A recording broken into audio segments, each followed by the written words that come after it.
Elaine with the Spark to the Self on this Witchy Wednesday. And today we are going to discuss soulmates and the red thread of fate. Okay, so a soulmate. Keep in mind that there are different definitions. There's different variances to the definitions based off of cultures, where you are physically located, just belief in general and perception of the person.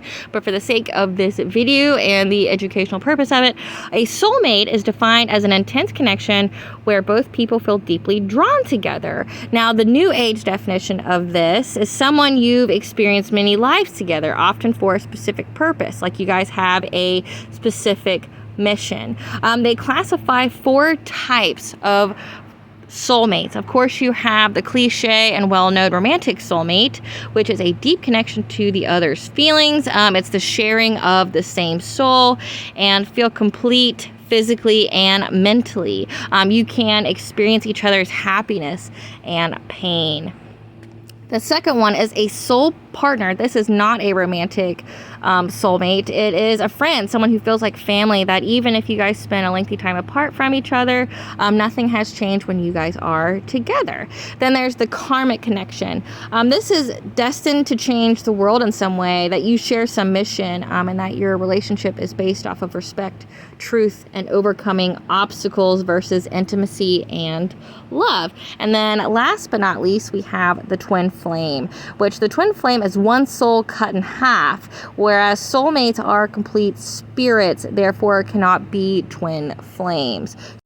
Twin flame is actually a separation of one soul. And so there is something that actually goes into that. So we're going to be looking into other cultures and how they go into the red thread of fate as well. Because, you know, different cultures and spiritualities kind of have the same kind of basis to their beliefs. So you have the Greeks in Plato's Symposium.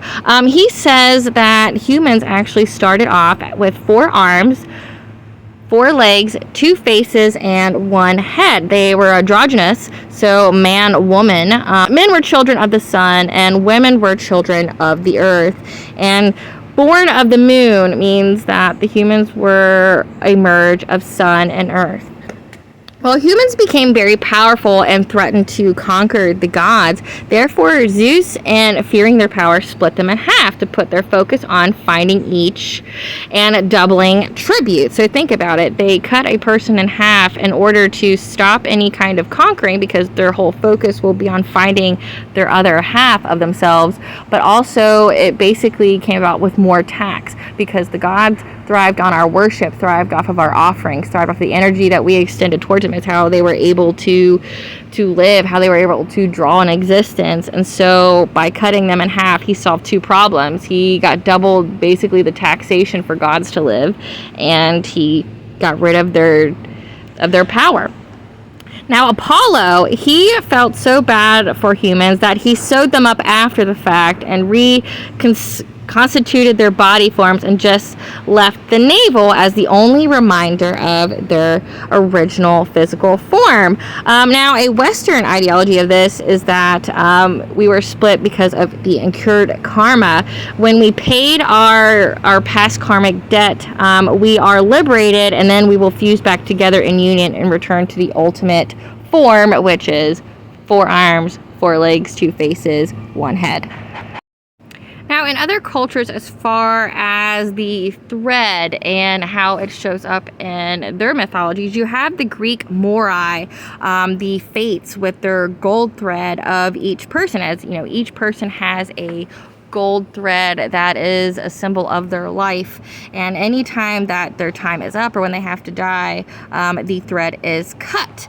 Then there's Kabbalah, where it connects the believers to the Holy Land of Jerusalem.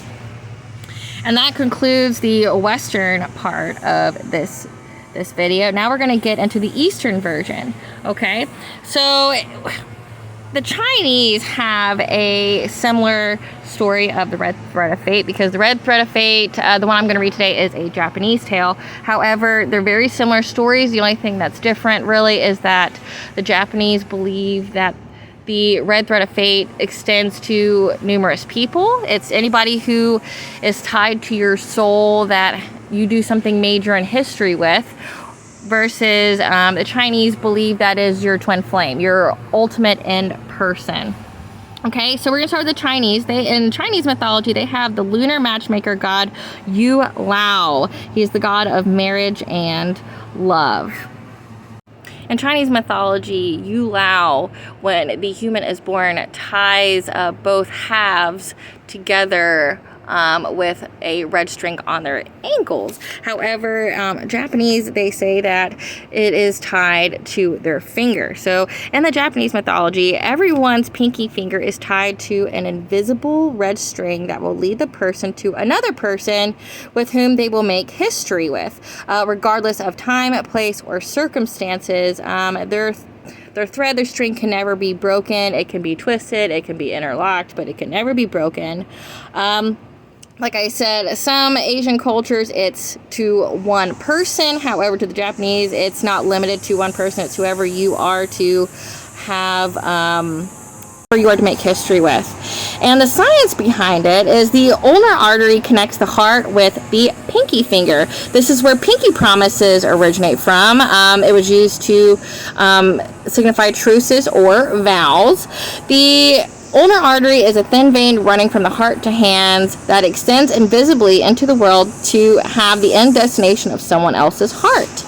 They are saying that the red thread is a symbol of good luck and good fortune, and to have your ankles or your fingers tied to someone else's means that you are bound together by fate, and that this is something that is true of all people, that this is that you have a predetermined plot and that your soul is to go in a preordained direction, that you will always have the ultimate end goal. Now, the Japanese have the legend of the old man and the moon. It's called Akai Ito, which just means the red thread.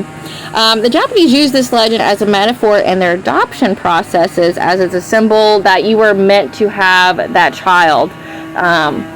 And so the next thing that I'm going to talk about is how it has shown up in media, how there are a plethora of books on the red thread, as well as just there's a plethora of books on twin flames and soulmates.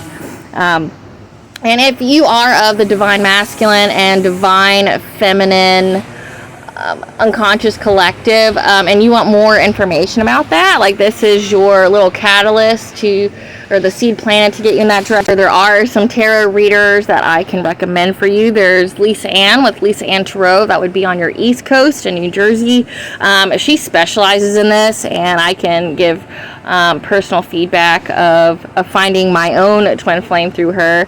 And then there's Angela Moore. She is a highly intuitive and has just a connection overall to the spirit, and specializes in the divine feminine, divine masculine connection, as well as soulmates and karmic connections. Both of their websites will be in my bio below if that's something you're interested in. And the next thing we're going to talk about is the actual legend of Akai Ito. The legend of the red thread. A long time ago, an emperor learned that in one of the provinces of his kingdom lived a very powerful witch who had the ability to see the red thread of destiny. He had her brought before him. When the witch arrived, the emperor ordered her to find the other end of the thread and lead him to who was to become his wife. The witch agreed, and the search led them to a market where a poor peasant woman with a baby in her arms was selling her wares. When the witch reached the peasant woman, she stopped in front of her and invited her to stand up.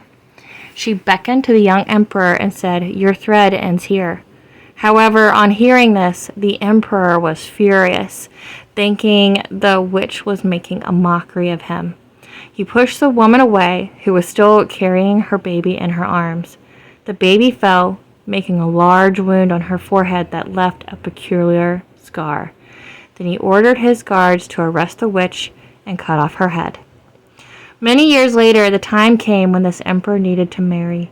His court recommended that he marry the daughter of a very powerful general. He accepted, and the day of the wedding arrived. His future wife entered the temple wearing a beautiful dress and a veil that completely covered her face. When he lifted the veil, he saw that his beautiful bride had a very peculiar scar on her forehead. Dun dun dun. Okay, guys, well, that concludes this episode for today. Thank you, guys. Bye.